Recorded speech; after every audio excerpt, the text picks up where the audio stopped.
Благодарам. Председател, почитувани колеги, почитуван заменик министр за финанси, слушам дебата овие неколку дена, особено пратениците од власта, а највеќе гледајќи трибините од министри од владата и оние скапо платени реклами, и искрено имам двојба дали живееме у иста држава. Овдека се изнаслушавме на бројки, проценти, качување на минимални плати, качување на просечни плати, развој на државата, качен GDP, проекции, овакви проекции, онакви. Ако идам помеѓу граѓаните секој ден, верувајте, толку е тешка ситуацијата, толку тешко живее народот, толку пресериозни проблеми има, луѓе основни приходи, секој ден на телевизија, на Фейсбук ќе видите како се собираат пари за некое сиромашно семејство, за некое дете кое што треба да се лекува. Ке гледате како протестираат дел од текстилска индустрија, дел од текстилна индустрија, како се жалат синдикатите, дека и оваа минимална плата, која што владата толку макотрпно, со анализи, со проекции, со не знам колку вложен труд и енергија и знаења донела со една одлука, им ја бараа да ја вратат назад. Читаме сиромаштија која што секојдневно расте помеѓу населението. Луѓе остануваат секојдневно без работа. Ама владава на Фейсбук онака уживам да ја гледам, посебно после одредени теренски активности и она што ќе го чуем од граѓаните, да малку се релаксирам и да влезам во тој нивен свет во кој што се е розово, државата цвета, економијата расне, ни нема равен у светов, ни нема равен на регионот, да не ни правиме споредби, и се што збори опозицијата е онака тенденциозна, фейк ньюс прави, лаже, државата е екстра. Мислам, пресериозен документ е буџет кој што опфаќа буквално целокупното живење во општество, за да така паушално вадиме бројки од ракав и да велиме дека ситуацијата во државата е добра. И немајќи аргументација да ги побие оние реални тези на опозицијата, тук таму по некој пратеник ќе се јави и ќе каже ковид пандемијата е проблем, како само у Македонија да е, ковид да нема во цел свет, и затоа ситуацијата е таква каква што е, затоа што не може да оправда тоа што не се оправда. А кога ептен немаат со што да се пофалат, тактиката Скопје 2014, 2011 година, Палми, споменици, како да вчера дојделе на власт, а не дека е пети буџет кој што го трошат у оваа држава, а еден сериозен, капитален, инфраструктурен проект за 5 години нема осмислено, проектно реализирано, техничка документација, тендерирано и на крајот изградено. Се нешто што има да сечат ленти е од проекти оставени од претходната власт. Ништо сами нема направено. Буквално еден проект. Идам често низ држава, идам многу често во Крива Паланка, искрши возило. 3 години, замислете, 3 години не можат, се неспособни да реконструираат локален, регионален, обичен, нормален пат од Крива Паланка, односно од Куманово до Крива Паланка и граничен премин ДВВ. А за тие 3 години 16 надзори од министри, различни премиери, односно вице-премиери, министри, премиер, се слика, вршија надзор, супер идат работиве, се движи патот, трета година, ништо од тој пат. Да не ги збориме Кичево, Охрид, срам ми е, како пратеник ми е срам веќе да зборам. Ама, кога ќе гледам владава, за да се расположам, 1000 километри автопати, 2000 километри локални патишта, градиме, цвета државава. Луѓе, се мајтапите со народот, не знам дали сваќате. Му ја подценувате интелигенцијата на народот, па и тој ги вози тие патишта. Кај ви се тие автопатишта, кај ви се тие регионални, кај ви се тие локални патишта? Корона криза било. Тоа ми е онака многу интересно за дебата. Зашто?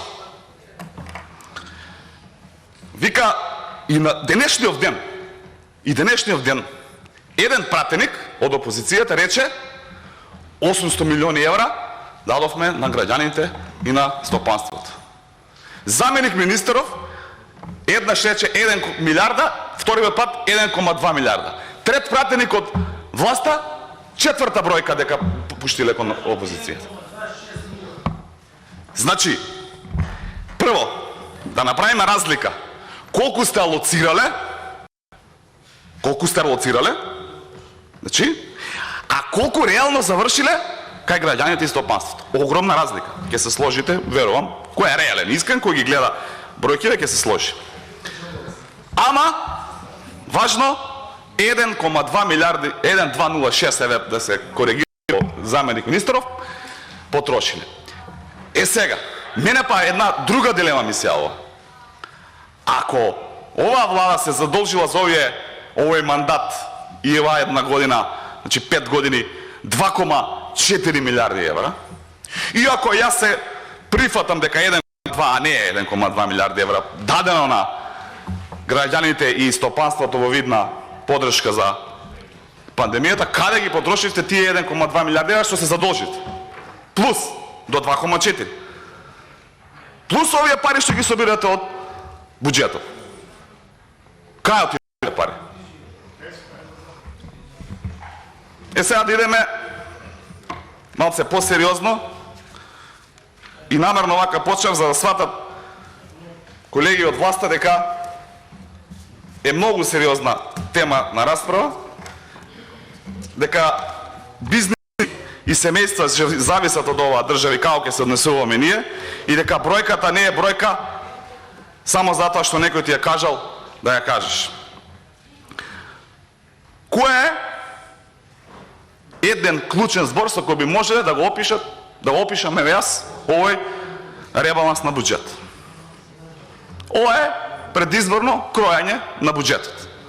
Класично предизборно кројање на буџетот. Зашто?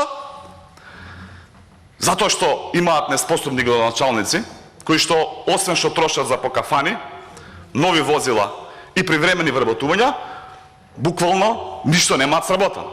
И сега мораат тоа како влада да го оправдаат, затоа што идат локални избори, ќе имаат они нови кандидати, нови луѓе, пошто вие отидоа, ама мора да има и вака помпазен маркетинг и пиар и употреба на честичката за едно време да ја наслушаме во овој период и колку толку да има еден бекграунд, една подршка во буџетот дека ова ќе направиме, она ќе направиме, школи ќе направиме, градини ќе направиме, патишта ќе направиме. 5 години не направивме, ВМРО е криво, ама сега, после октомври, ама готово, со магично стапче ќе ги правиме. Так, патишта, водоводи, канализации, крај. Затоа е изборен буџет. И второ, субвенции и трансфери. Искрено сум од Куманово и многу добро се знаеме со заменик министерот и ја многу го почитувам како економист. И верувам дека ќе се сложи со една стара кинеска, ајде нека е поговорка која што вика, а посебно што има многу покрај квалитетна наобразба, има многу квалитетно искуство и во реалниот бизнис сектор, и ќе се сложи дека е подобро да го научиш некој да лови риба, отколку да му ја даваш рибата. И верувам дека ќе се сложиш. Епа ние со овој ребаланс, претходниве буџети, со генералната политика на оваа влада, им даваме рипче, некогаш и на стапче, за да ги подлажуваме граѓаните, а не ги учиме да ловат. Со зголемување на субвенции, трансфери, до невладини, до владини, до вакви граѓани, до онакви граѓани, оваа категорија, не ги учиме да ловат риба. Им даваме рипче, а што барате од нив? Нормално за возврат глас. Тука е целата поценувачки однос кој што оваа влада го има кон својот собствен народ. Затоа што јас не сум среќен кога се зголемуваат социјални трансфери. Тоа значи дека има поголем број на граѓани кои што се во социјален ризик. Јас ќе сум среќен како граѓани на оваа држава кога ќе се намалуваат социјални трансфери. Што значи дека сме ги научиле да ловат риба и дека сме ја зголемиле вработеност. Ама владата тогаш ќе има проблем. Ќе ги нема рипчето на јадица, за да може да ги влече тие категории на граѓани да ја гласаат и на еден полулегален, институционален подкуп да се обезбедува мандати за владење и да се изнаслушаме на трошења, криминали и се оно што го гледаме овие изминати години и се оно што го говореа претходните говорници од аспект на тендери кои што завршуваат кај вршкушката на власт и че некој пратеник ќе каже јас не можам да ги спорам овие бројки, тоа е така, ама не е толку црно. Ама црно е. А колку е црно, народот ќе ви каже, претпоставувам на избори. Владата, министерот за финансии, заменикот министер на финансии, како едно од образложенијата зошто се прави овој ребаланс е и добрата кондиција на буџетот, односно приходната страна. И тоа е така, ама да видиме зошто е така. Главните ставки, каде што имам податоците заклучно со 5 месец, ги немам, не се објавени уште полугодишни, главното зголемување во однос на реализацијата на овој буџет за 2021, зголемување имаме во ДДВ, во нето ДДВ. Зошто е тоа зголемување? Владата направи некоја страшна економска активност. Тоа зголемување е затоа што и тоа одговор го даде господинот заменик министер, но во друга конотација, и се сложувам со него, што во време на кризен период имаме и логично е да има растечка инфлација. Што значи растечка инфлација? Значи дека растат цените на енергенсите, на основните продукти и така натаму. Што значи тоа? Кога имаш поголема основица, 18% или 5% или 10%, небитно колку е данъчната ставка, природно е дека ќе резултира со апсолутно поголем износ на ДДВ.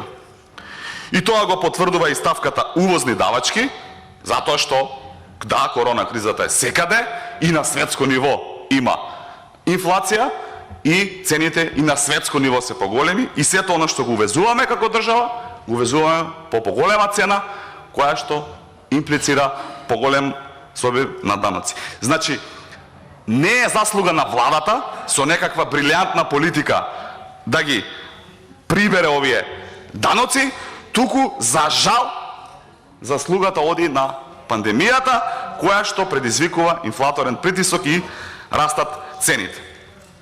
И сега кога сме кај инфлацијата, еве да не бидам погрешно сватен од заменикот кога сме кај бројките, да ги погодел проекциите, немаше да го имаме овој ребаланс и немаше да пише. Точно, ќе ми кажете после на реплика што сме кажале, јас ви кажав зошто имате приходна страна реална, односно сте ги собрале согласно планираното даноците. Стапка на инфлација проектиравте 1,5 бюджет до сега проектирате 2,1, имате корекција. Значи, растот на бројот на вработени имавте проекција со буџетот 1,9, намаливте, коригирате на 1%, тачно, и точно се извинувам, и проекцијата на буџетскиот дефицит, кој што сега го зголемувате на 6,5 од бруто домашниот производ. И сега, зошто е спорно и зошто голем број на колеги од опозицијата реагира на ова зголемување на буџетскиот дефицит? Не од политички аспект. Нема да зборам што се случувало во ова собрание кога се сам во опозиција и кога не дај Боже се донел оваков дефицит. Само за јавност, ова е рекорден буџет во историјата на Република Македонија. Ниједна влада до сега нема потрошено волку пари. Ова е рекорден буџет. Ова е рекордно задолжување што го предвидуваат и ова е рекорден дефицит. Значи, чисто за јавноста. Еве, колеги од власта може да се вака пофалат, рекордери се. А истите тие на едно друго време, на едни помали бројки, некако на друг начин се однесува, ама неќам политика, сакам реално еве да говорим. И со овој ребаланс предвидувате, еве не се ни толку битни да бидат прецизни бројки, бе, 10 милиарди приходи поголеми, а 22 милиарди расходи поголеми во однос на предвиденото во буџетот. Или да го поедноставам, она која што го прибрала повеќе владата во кризна година, апострофирам во кризна година, не го вложува во продуктивни трошоци, туку дупло од тоа, повеќе од дупло од тоа, планира да потроши во, според нас, непродуктивни, според владата продуктивни, ке цени јавност. Значи 4,7% поголеми приходна страна, 8,6% поголема расходна страна. Нормално тоа предизвикува буџетски дефицит 6,5%. Проста математика, не треба да си доктор на науки. Е сега, што е спорно? Во време на криза, од економски аспект, во време на растечка инфлација, и никој во светот исклучително тешко може да погоди до кога ќе иде инфлацијава, и до која стапка, и до кој временски период.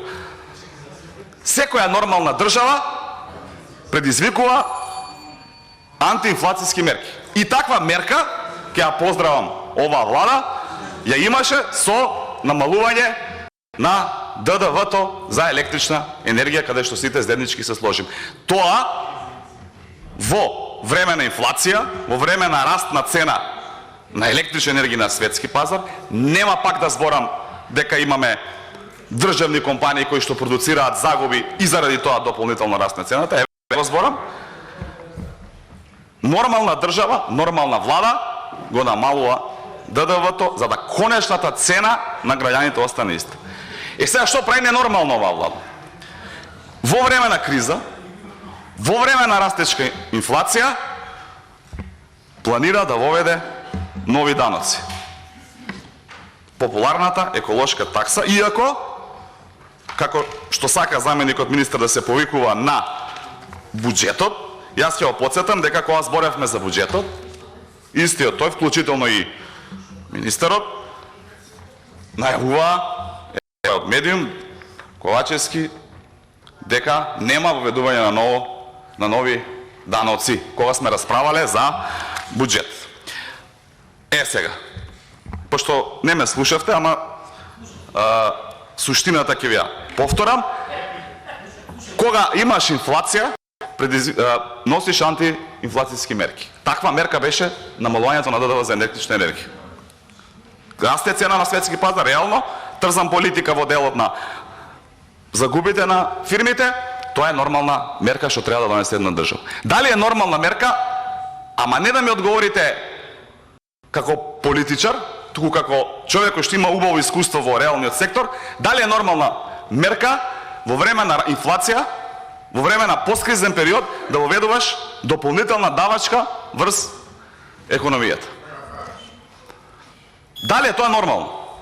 Дали тоа го прави една одговорна влада, а сите знаеме дека раст на цени на енергенси ќе значи раст на секој можен производ и ќе има дополнителен притисок врз инфлацијата. И многу е малку времето да се зборува за сите недостатоци во економијата кои што ги проектира оваа влада, особено во капиталните инвестиции кои што буквално нигде ги нема, и сега на еден пиаровски начин ќе се обидува да се брани тоа што недостатокот на јавни инвестиции било затоа што парите биле насочени да имаме генерално инвестиции приватни, па тоа во бруто износ на инвестиции ќе ни донело поголем раст. Апсолутно не држи вода, меѓутоа времето е толку. Благодарам што и толку ме слушавте.